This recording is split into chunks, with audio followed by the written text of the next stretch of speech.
Iran में दो important खिलाड़ी हैं, तीन।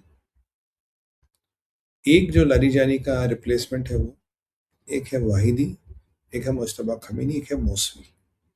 ये तीन चार आप मानिए ईरान के इंपॉर्टेंट खिलाड़ी हैं। और आज मैं एक बार एक सिमिलैरिटी देख रहा हूँ।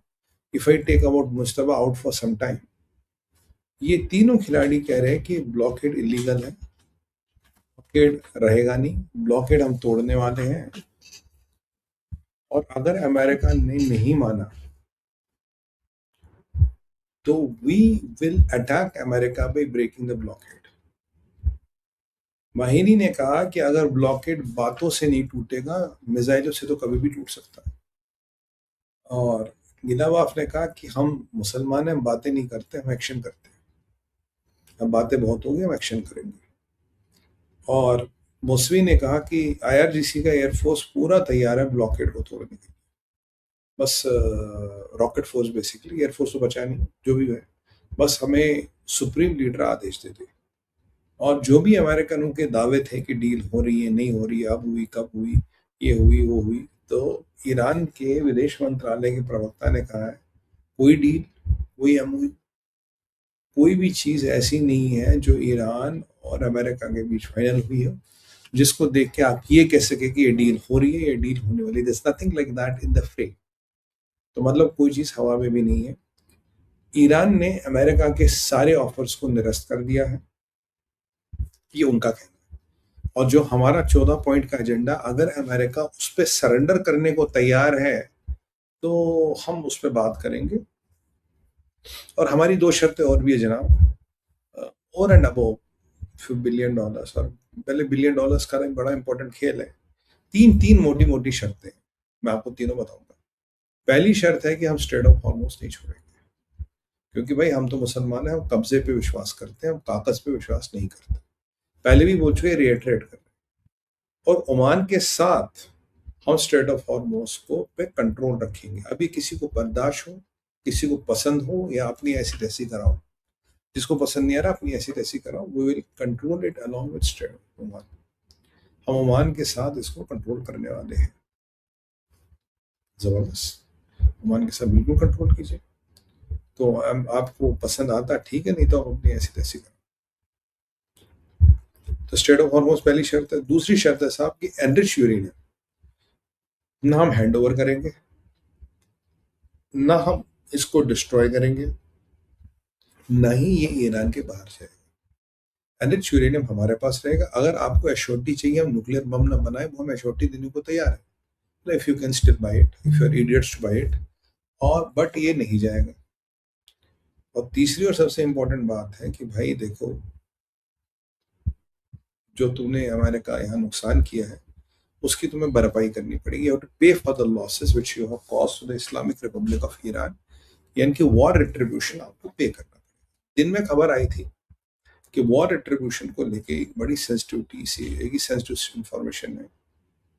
मतलब Iran is adamant on these issues, और कहता है कि कोई भी अमेरिका के साथ एग्रीमेंट, कोई भी डील हमारे पास नहीं है।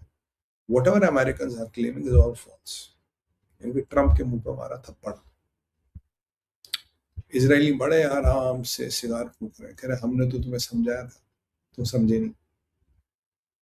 anyway, अमेरिका का सर। अब रेट्रीब्यूशन का पैसा अमेरिका नहीं दे सकता, ऐसे डेमोक्रेसी एंड ऑल दैट। तो सुनने में आया है,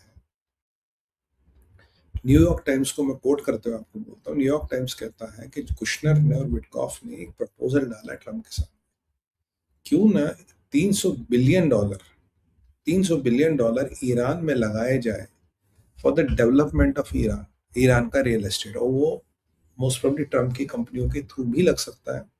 नॉट ओनली ट्रम्प की कंपनी, ट्रम्प की कंपनी भी उसमें एक बड़ा रोल अदा कर सकती है। तो अब रियल एस्टेट डेवलपमेंट अमेरिका करेगा, अमेरिकन टैक्स पेयर का पैसा लगेगा $300 बिलियन, और इसके माध्यम से ईरान को फिर बनाया जाएगा। Rather than paying them for retributions of war, या वॉर का खामियाजा या वॉर का नुकसान का पैसा देने के बजाय हम ये $300 बिलियन की इन्वेस्टमेंट ईरान में कर देते हैं, and that is what they are proposing.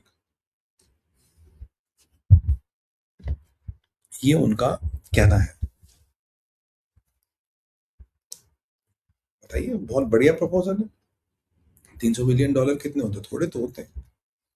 और ईरान कह रहा है कि भाई देखो, अगर तुम चाहते हो मुझसे पीस करो तो एक और शर्त भी मेरी जो थी, वो शर्त जो थी है कि मेरा 245 या $345 बिलियन जो तुमने फ्रीज कर रखा वो छोड़ना पड़ेगा।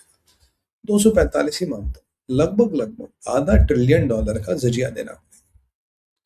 $500 बिलियन दोगे तो मैं युद्ध रोकूंगा, अन्यथा हम युद्ध नहीं रोकेंगे।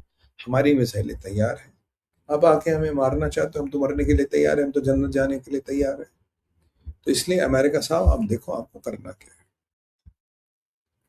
और जो आज दुनिया भर के लोग, उम्मत के लोग ओमान पे भड़के थे, उसका भी जवाब इन्होंने दे दिया। कहा ओमान पे भड़कने की कोई जरूरत नहीं है, तो हमारा प्रपोजल है, ओमान तो बस हमारा पार्टनर है। बेसिकली क्या है कि शिया सुन्नी वाला डिवाइड इन्होंने कर दिया भाई, एक शिया एक सुन्नी। तो जबकि उम्मत के लोग ओमान पे भड़क रहे थे, यार तू इसके ईरान के चक्कर में क्यों पड़ रहा? ओमान कह रहा भाई मैं क्यों ना बोलूं, मैं तो पढ़ूंगा। तो बहुत ही बढ़िया। और उस पे दो इंपॉर्टेंट चीजें, कोई भी अमेरिका का प्रपोजल माननी नहीं, it's all crap, we are not going buy anything. दूसरा, अगर ब्लॉकेड तुमने नहीं हटाया, बातें गई तेल लेने, will use kinetic means to destroy the blockade, that means they are threatening to attack the America. तो इसका मतलब है जो ब्लॉकेड है वो काम कर रहा है, इसका मतलब है ब्लॉकेड इज इफेक्टिव, इसका मतलब है blockade is delivering the goods.